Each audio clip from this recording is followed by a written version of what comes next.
Contractor এখানে দিয়ে কাজ করাইতেছেন, যদি একটা দুর্ঘটনা ঘটে তাইলে কি হবে বলেন? ওর পরিবারের পুরো পরিবারটা শেষ, ও ধ্বংস হয়ে যাবে। আর মাঝখান দিয়ে আমাদের কি হবে? আমাদের বিশাল একটা জরিমানা লাগবে, আমার কোম্পানির বদনাম হবে। আপনার কি সেফটি গার্ড দেওয়া হয় নাই?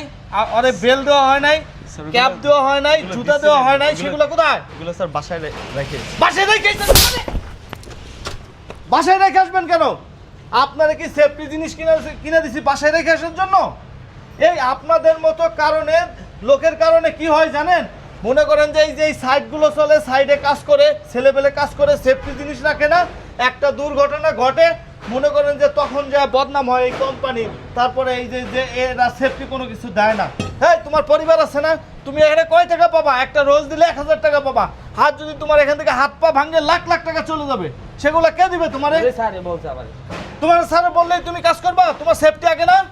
হ্যাঁ মেয়ে, আপনি ওর সেফটি কাজ করে সেফটি দেন না কেন? তুরন্ত সেফটি দেন না। আপনাদের জন্য কি হয় জানেন?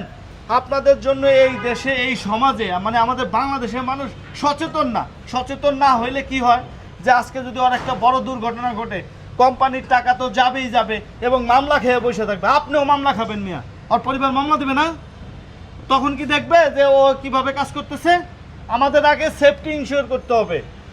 শুনেন, এরপর থেকে সেফটি ছাড়া কোনো কাজ করবেন না। দরকার হয় আমার কাজ বন্ধ থাকবে। আপনাদের মাত্র লোকের কারণে, ঠিক আছে? আজকে এই যে হসপিটালে গেলে দেখা যায়, পঙ্গু হসপিটালে দেখা যায়, বিভিন্ন হসপিটালে দেখা যায় যে মানুষ অ্যাক্সিডেন্ট করে, এই যে বিল্ডিংয়েরটা পরে অ্যাক্সিডেন্ট করে হাত পা ভাঙ্গা সব গেছে গা, অনেকের জীবনও চলে গেছে শুধুমাত্র এই আপনাদের মতো লোকের কারণে।